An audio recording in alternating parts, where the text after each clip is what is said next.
Hello, my name is Harris Bard for Pond Life Aquatics and Tropical Fish London. And in today's video, another back to basics, where I'll be telling you all about the basics of filtration and helping you choose the best filter for your aquarium. Let's get into it.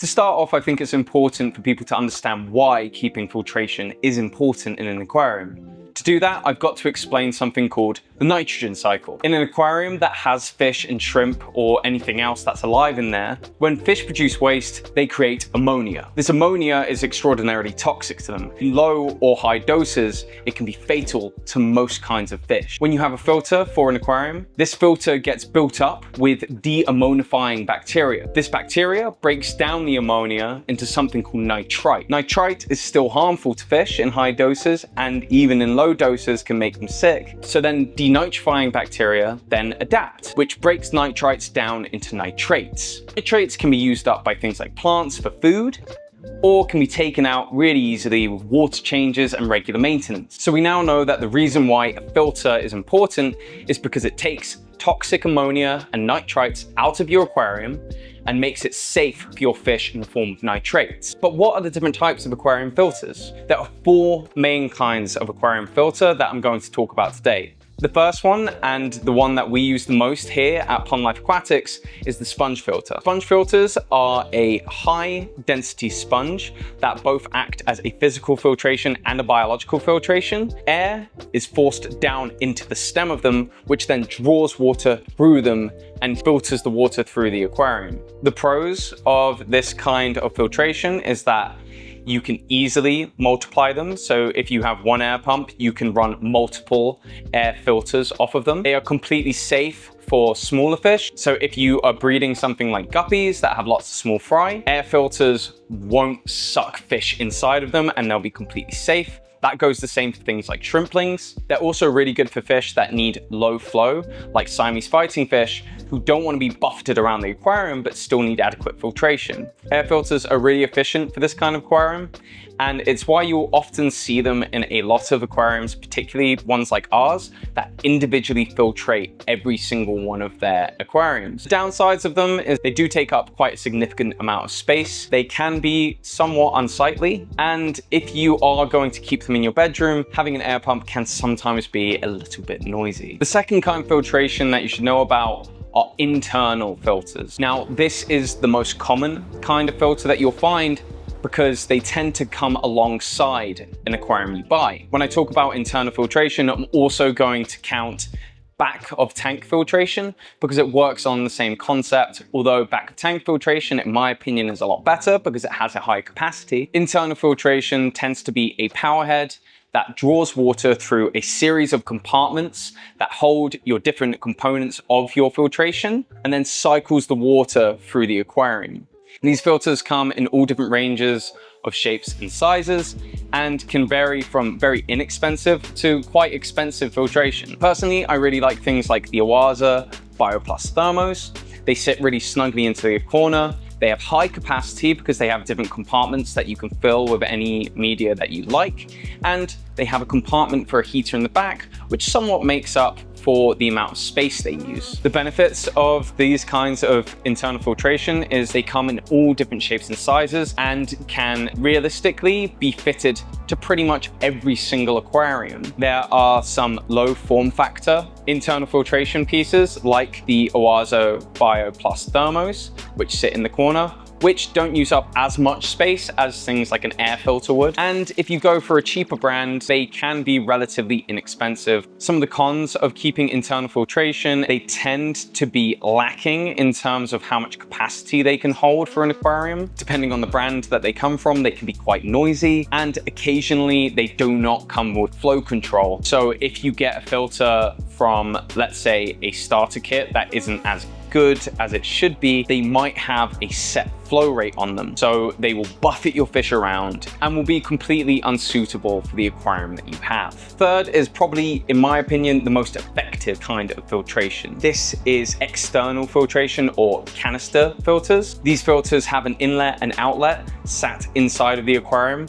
which feed to pipes that go to the canister filter that sit on the outside of the aquarium. They tend to have a flow regulator so that you can easily adjust the flow of the aquarium. They have high capacity bodies that you can adjust to whatever sort of needs you have. And depending on which brand you have, they can sometimes come with features that can make maintenance a lot easier. For example, the FX series that we keep on this discus tank has an auto refill system, so that if you were using lots of treated water for something like soft water discus, these are hard water, but if you had to use RO water, you would very easily be able to refill your aquarium after doing a water change using the bottom valve that is available on the FX. Additionally, there are things like the Awaza Biomaster, which come with a pre-filter that can be easily removed and cleaned weekly without disrupting the rest of your filtration. This makes it really easy to keep crystal clear water. Alternatively, there's other canister filters which also have high capacities, although the FX series and the Biomaster tend to be the things that we recommend here. The plus side to keeping a external filtration is that they have huge capacity, adjustable flow rates, so they can be used for pretty much any size of aquarium. They are customizable in terms of what you keep inside of the filter itself. I'll talk on that a little bit later. And they don't take up pretty much any space in the aquarium itself, as they sit on the outside of the aquarium. The downside to keeping filtration like this is that it can be quite expensive, and is probably the most expensive form of filtration you can keep. You do have to have a space outside of the aquarium, so they may not be suitable for nano style aquaria that don't have a specific stand for them. And if the filtration leaks, they can leak all over your floor. Obviously, if you have a malfunction with other kinds of filtration, that's only going to be an internal fish tank thing. Whereas if any of your joins on your filter fail for whatever reason, you can end up with quite a substantial amount of mess and occasionally empty your entire tank. That's really not something to be worried about, and I personally never experienced that myself. However, you do hear horror stories online, and I think it's something that's worthwhile pointing out. Finally, you have my favorite kind of filtration for nano style aquaria, which is hang on back filters. These filters sit on the back of the aquarium.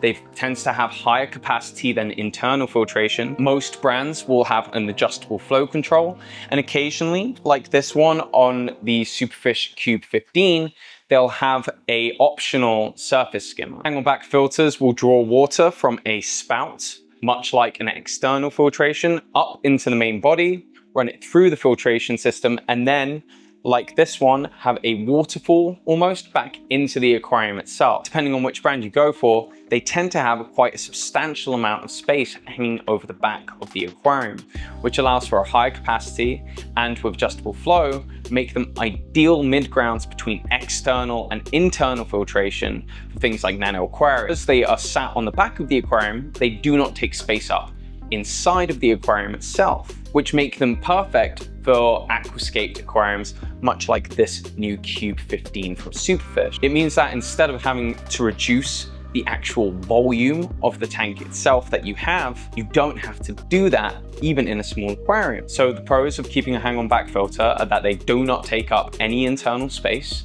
They have an adjustable flow rate, which makes them ideal for smaller aquariums, and they can be adjusted in terms of their biological and mechanical filtration. Sometimes they can have a heater component that sits inside of the hang on back itself. These three reasons are why personally, for me, for aquascaped nano aquaria, it makes hang on backs absolutely perfect. Some downsides to keeping hang on back filtration is obviously you need to take into account the additional space that the hang on back is going to take up over the back of the aquarium. A lot of people will measure up based on how much the actual tank itself will take.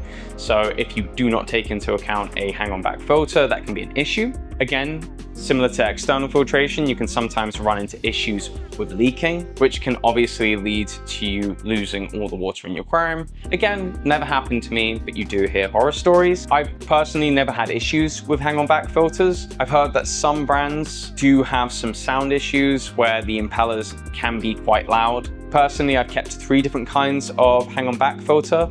I have kept the Seachem tidal filters, the Superfish hang on backs, and the Awaza hang-on-back filters, and all three of those have never had any issues whatsoever in terms of sound. So now we know about what different kinds of filtration there are out there. Let's talk about the different mechanisms within a filter itself. When you see the box for a filter, you will see that sometimes it will say 3-stage filtration, 4-stage filtration, and a lot of people don't know what this means. To break it down simply, you have your mechanical filtration, and this tends to be the first point the water will move through. Think of this as your sieve. This tends to be a sponge which will take out the physical debris within the water column itself. You then have, in my opinion, your most important part of an entire filter, which is your biological filtration. This tends to be made up of things like ceramic discs, stones, alpha grog. Every brand has their own kind. Personally, I'm a big fan of things like Seachem Matrix. Biological filtration tends to be high surface area, so that lots of good deammoniifying and denitrifying bacteria can grow, which is the main point for having filters in the first place. Further, you will have your chemical filtration. This tends to be things like activated carbon, zeolite, Purigen, things that either clarify your water or take out a specific molecule from your water column. And then finally, you'll have your fine filtration. This tends to be either a much finer sponge or something like filter floss. This is that final little polish on the end of a filter, which will help you keep absolute maximum clarity. Mechanical filtration is absolutely important for taking particles out of water. I think it speaks for itself in terms of you only need a small sponge that you can clean regularly, which takes out the actual physical debris within an aquarium filter itself. The most important part are the biological and chemical filtration. The biological filtration, you should absolutely aim to have as much surface area as possible within an aquarium filter. Obviously, with things like air sponges that act as both a physical filter and a biological filter, you don't need to worry about this. Different kinds of filtration like hang-on-back filters, internal filtration and external filtration. When deciding which aquarium you need to bear in mind of how much space is actually available within the filters themselves to add in additional biomedia, additional chemical media if you need it, and if you really want additional fine filtration. Now I've taught you about why it's important to have an aquarium, taught you about the nitrogen cycle and different kinds of aquarium filters, but I thought it was important to show you how to clean an aquarium filter in a home setting. My desktop aquarium, and this has a Denali corner filter inside of it. These are great filters. They are suitable for low stocked aquariums. If you're interested in how I set this aquarium up, I've got a full video of that on the channel, but for now I'm going to just talk you through exactly how to clean your filter and some of the things to avoid when doing this in a home setting. First things first, if you need to, put some towels down. It can get a little bit wet. Then I'm just going to make sure that I turn off my aquarium heater. It's important that you do this when going to clean your filter, especially if you have yours positioned upright like I do in this aquarium, so that the heater element isn't exposed and they crack. So I've just changed the angle somewhat here, but what you're going to do is you make sure that your filtration is turned off. You don't want to be running your filter dry because it can cause damage to your impeller. And what you want to do is get something like this, which is just some clear PVC tubing. You can get a gravel cleaner or a auto cleaner. There's plenty on the market, but these are the cheapest way of doing this. And what you want to do is you have a bucket that I've got down here that you only use for your aquariums. You don't want to be using this for anything else. You don't want any detergents that could harm your fish on them. You just want a bucket specifically for cleaning your aquariums at home. And then you are going to put one end of the hose into the aquarium itself, maybe cover the end to make sure that you don't catch up any fish or small fry. I've got lots of shrimp in here, so I'm going to do that. And then you are going to create a siphon. What I do is I put one end down, I suck on the end that is lower down, make sure you are below the water level, suck on it, and you should create a small siphon and the water should start going down. Now you just want to fill your bucket about 1/4 of the way. So you detach your filter from the impeller and you put the bottom half of your filter directly into the bucket, and then you can rest the top of your filter back inside of the aquarium. Now, what you want to do is you want to find out how to open up your aquarium filter. All of them are different. This one, literally, front should just pop off. Yep, and you have multiple different components. This filter does not have media. The fine filtration acts as both media and filtration. And what you want to do with the Denalies or any other kind of internal is take off your sponges, and then you give them a gentle clean inside of the water. And you just want to give them a gentle rinse inside of the water. You don't need to get the aquarium sponges absolutely spotless. You can give them a little scrub. And occasionally, if they get extraordinarily broken up, you can buy replacements from any aquarium store. And that's that one good. So as you can see, I haven't got this absolutely clean. It's much cleaner than it was, but you don't have to get your aquarium sponges absolutely sparkling clean. You want to clean them gently, and you want to make sure that you leave a little bit of dirt just so that you leave your nitrifying bacteria plenty of food to keep up a good colony. Now, if you don't want to put these back in your bucket, you can rest them somewhere on top of your aquarium, or you can actually put them in the aquarium themselves. It's not going to harm your fish whatsoever. The Denalies can be a little bit fiddly, but you just want to thread the fine filtration back into their holders. You don't want to be too rough with your filtration. You want to leave plenty of denitrifying bacteria on them. And then you just put your filter back together the way it came. Typically, you'll have your mechanical filtration in the bottom, as these act as the biological. You slot them back into place. If you have the Denali as well, just make sure that these line up completely. Just click them back together exactly the way they came apart. Try not to break any of the plastic, particularly with filters that come with aquariums. And once that's sat like that, before you put your filter back together, it's always worth just making sure that nothing's blocking your impeller section. Nothing's blocking mine here, but if you do need to give them a quick clean, you can usually just pull off your impeller section. Sometimes you have to give them a twist. Take out your impeller. If you need to, you can give them a pull out with a pair of tweezers. Most of the time you should just be able to get finger underneath it and then just give it a pull. You see how small the impeller is on this aquarium. You can just give that a quick brush with your fingers. If there's anything really nasty on there, you can give it a brush with a toothbrush specifically for your aquariums. Just give it a quick rinse off inside of your aquarium or the bucket that you were using. Put it back together, and then you just close it back up, reassemble your filtration.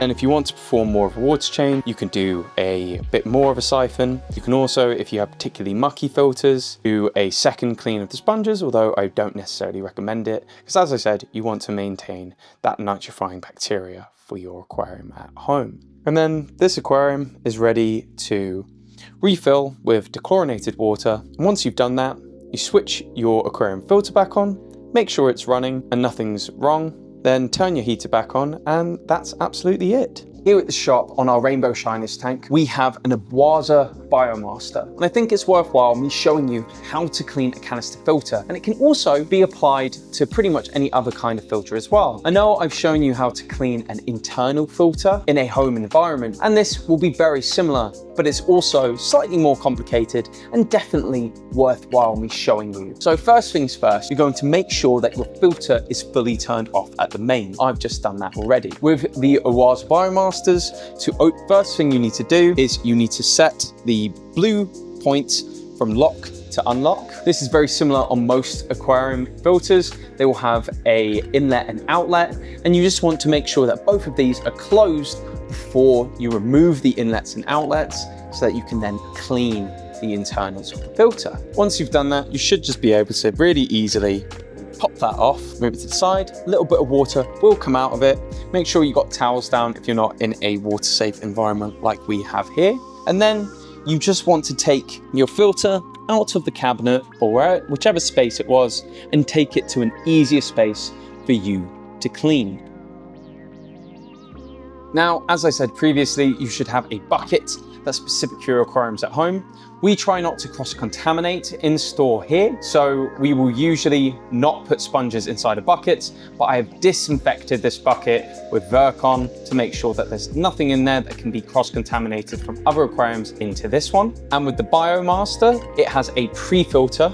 So what you need to do is slide this lock button to unlock. This won't slide when the inlet and outlet are connected. So if you try and do that when it is connected up, do not worry. It's to make sure that you don't flood your house. You should just be able to pop that out and put it into your bucket. You then take your inner tubing, put that to one side. You can give that a clean later on if you need to. This one doesn't need cleaning. And then you can pour out your sponges into your clean bucket. Now, if you have the BioMaster, you only really need to be cleaning your pre-filter, and you shouldn't really have to touch your biomedia all that often at all, maybe once every 3 to 4 months. Cleaning the pre-filter should be more than adequate when performing your regular maintenance. But for the purposes of today, I will be showing you how to clean internals as well. But for now, what I like to do with the BioMasters is take the handle and I take the water from inside and I pour it into my bucket, and I should be able to just use that, give my sponges a really gentle clean inside of the bucket water. Because these are just pre-filters, you can clean them under the sink. However, I think it's really quite easy to be able to clean them in the bucket, and it shouldn't really take all that long. Just be really gentle, like I showed in the internal setting. Obviously, if yours is dirty, this will take longer. This has been cleaned quite recently, so it doesn't really need doing. But for demonstrators' purposes, give these a really gentle clean, and then you put them back on your pre-filter. You then should just be able to slide your sheath back over it and then stick this to one side if you are going to clean your biomedia. Now, that's the only bit that really applies to the BioMaster. This next bit is for every other kind of external filtration. You need to unclip your joints. Every aquarium has different ones, but they are either screws or anything like that. BioMaster has clips, and you remove your header unit. You just have to use a little bit of force to get that going.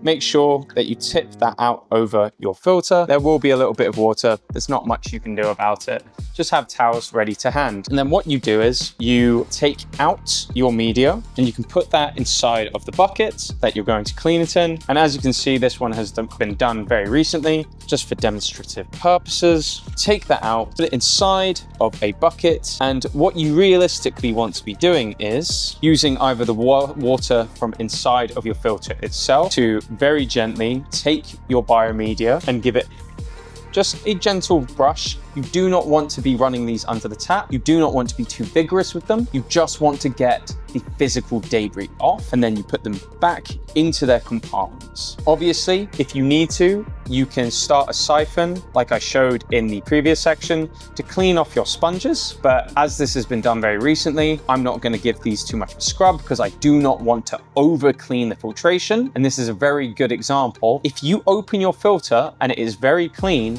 you do not need to give them a scrub. So for demonstrative purposes, these have now all been cleaned, very similarly to how I cleaned the internal filtration in the other aquarium. And you look how they went in before, you put them back in the exact same order, you make sure they sit. As I'm putting these back together, it is a very good example of the different stages of filtration mechanisms. You have on the BioMaster, your physical filter, which is in the form of your pre-filter.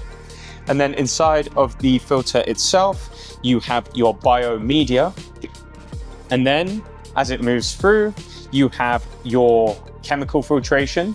This is activated carbon alongside zeolite, which then is put at the top of your filter just before. And this is the fine filtration on the BioMaster, which sits at the top, which clearly demonstrates how you have physical filtration at the beginning in form of the pro filter, then goes through your main body. And as you saw, it makes up the major bulk of the filter itself, the biomedia. It then goes through your chemical filtration, if that's something you need, into your fine filtration, and then back into the aquarium.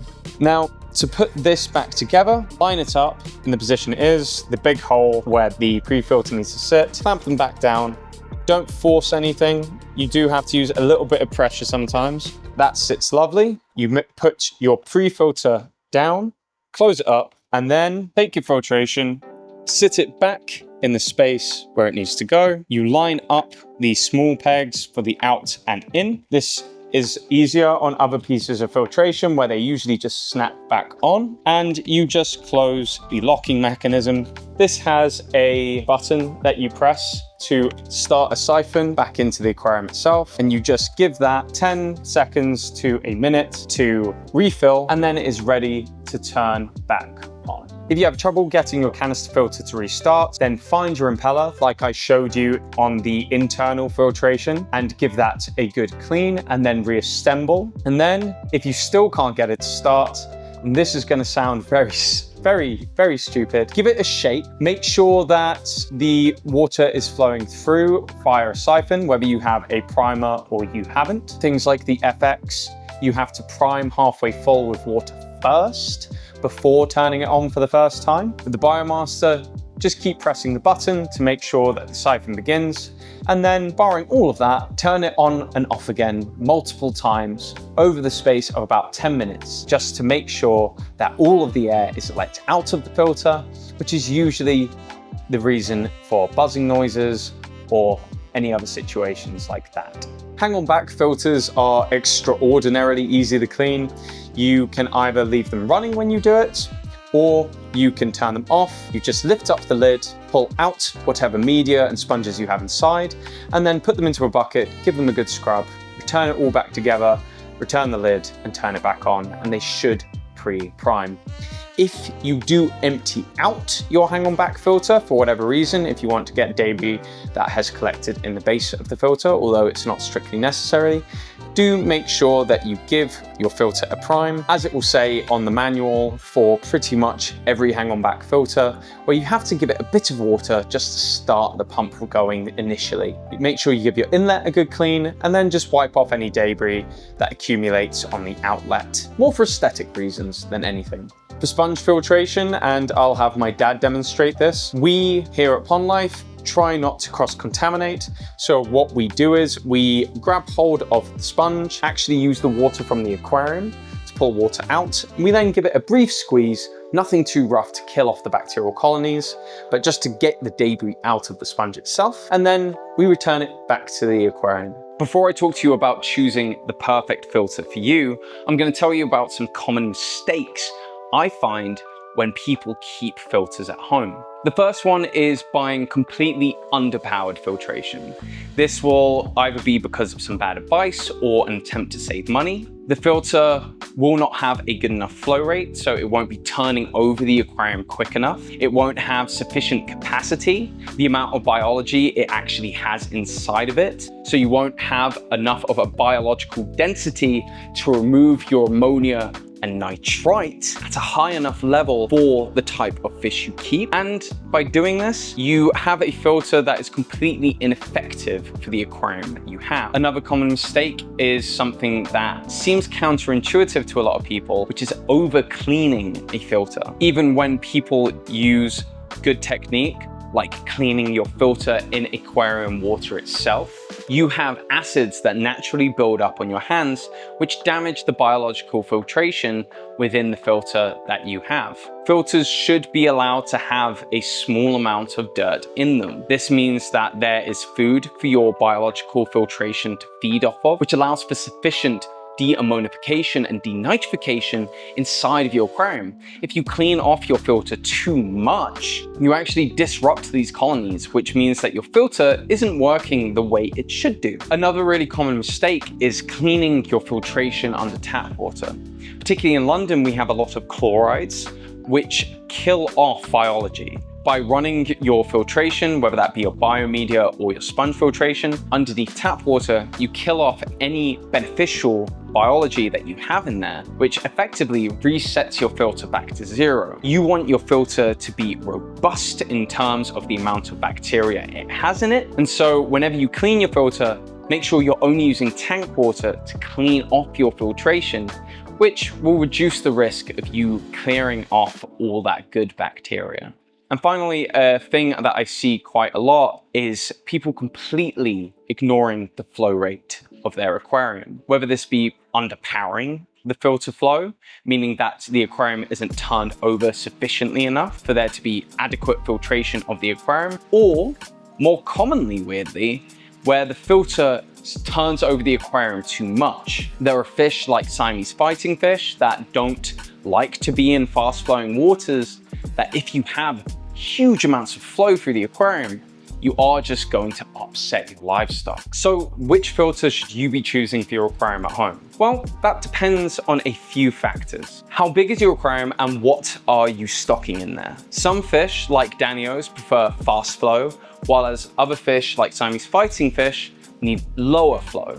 It's important to look up what the recommended flow for these species are, but for a general rule, you should be looking at turning over your aquarium 4 to 6 times per hour. It doesn't necessarily mean that you have to run the filter at that speed that turns it over 4 to 6 times. That may be way too much for certain aquariums, but you should have a filter that has the capacity to do so and then be able to adjust it down if necessary for the specific species of fish you are keeping. You should also consider how heavily stocked your aquarium is. It's all well and good buying a filter that is equipped for a 100-liter aquarium, but if you are heavily stocking that aquarium with very mucky fish, you should look at buying a filter that has as high a capacity as possible. When I talk about capacity of a filter, I don't mean the flow rate.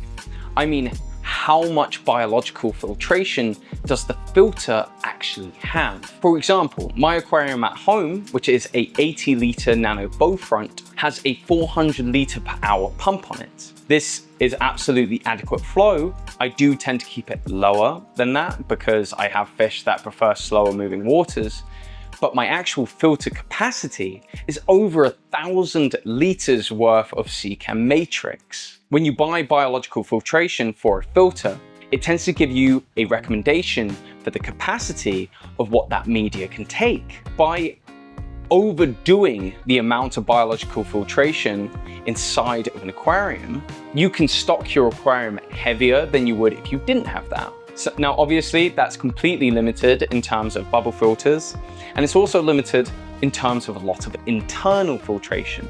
Now, things like the Awaza Bio Plus Thermo has different compartments that you can add biological filtration into, which increases the overall capacity of that filter.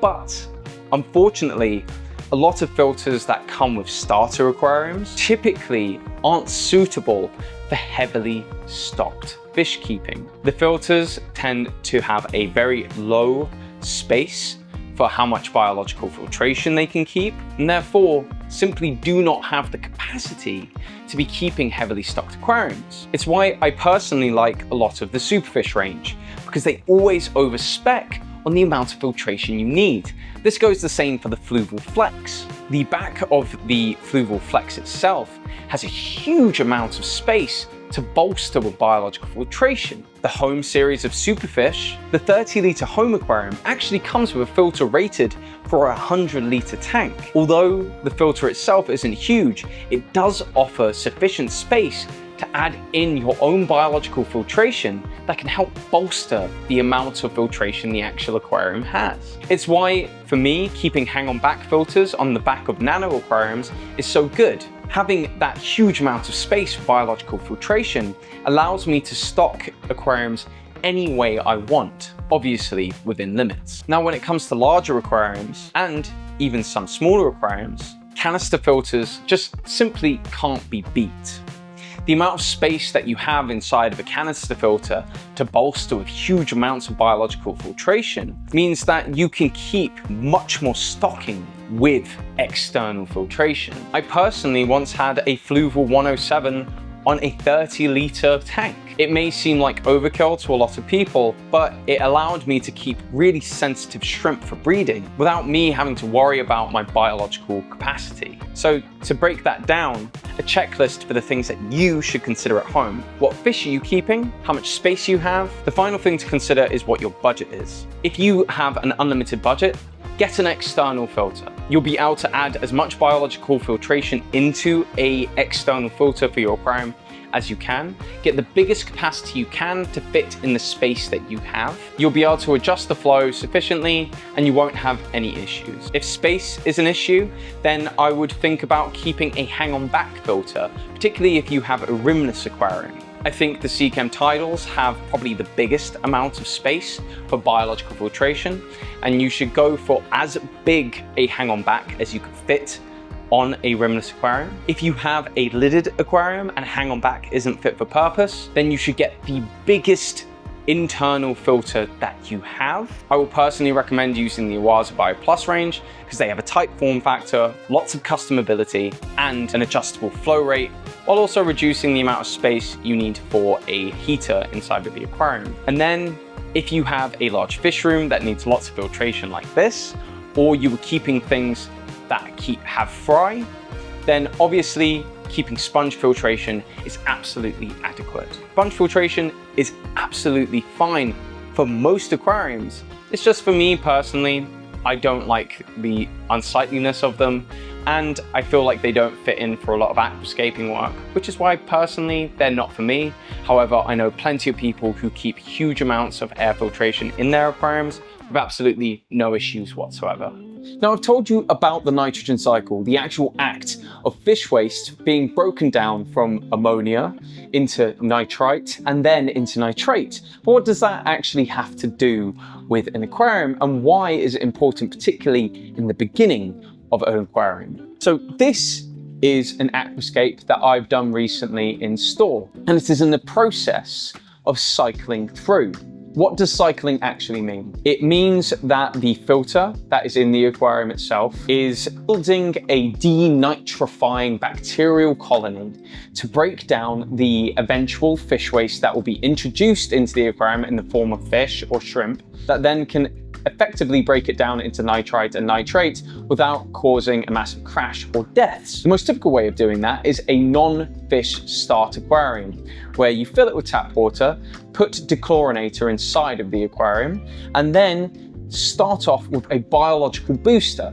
This is typically done using a dechlorinator like Optimus from NT Labs, and then introduce something like Satis, which is a high density biological liquid. This liquid is packed with denitrifying bacteria that, when given enough time, colonize the filtration system. This means that when you add fish in, the fish don't die from ammonia poisoning. Now, Satis and Optimus are a little bit special from NT Labs because they claim that they can cycle aquariums extraordinarily quickly. We haven't put that to the test just yet, but we are going to do so in this aquarium here, and we'll be doing update videos on that in the future. When searching online for how to cycle an aquarium, you may also find things about seeding an aquarium. This is the process of taking water from another aquarium that's already been cycled and using that to kickstart the new aquarium.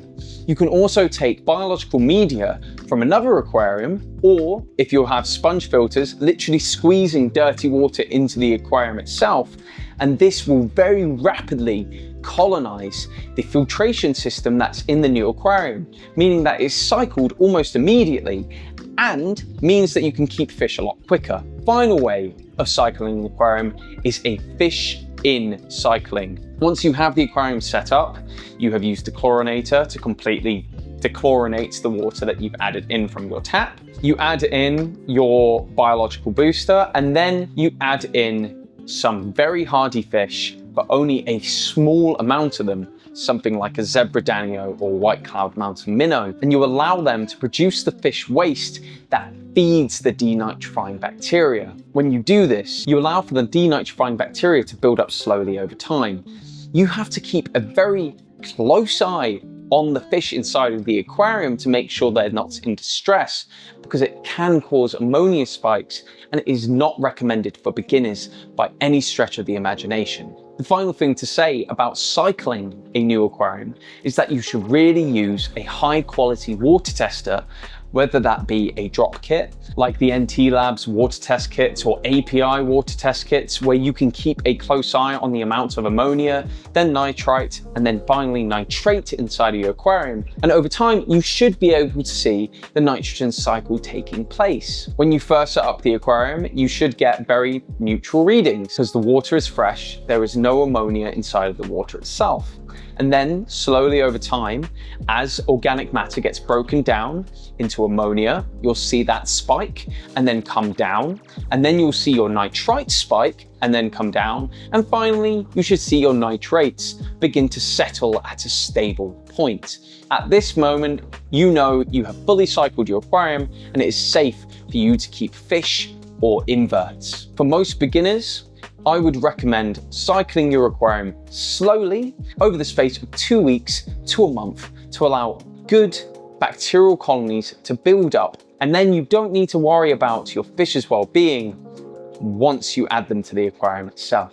Having a filter is an absolutely crucial point of keeping most aquariums. Understanding how a filter is made up, from its mechanical filtration to biological to chemical, understanding the different types of filtration, and understanding which kind of filter for you is extraordinarily important and can sometimes feel a bit stressful. I hope this video has somewhat demystified some of that. If you feel like I've missed out on anything extremely important that you would like me to talk about, then please let me know in the comments below. And I just want to say thank you again for all of the support that everyone's been showing on this channel and in the store itself. We really appreciate all of our old and new customers and everyone who's been tuning in and giving so much support to us here at Plymouth Aquatics. So for now, that's all from me, and I'll see you again next time for this pond life.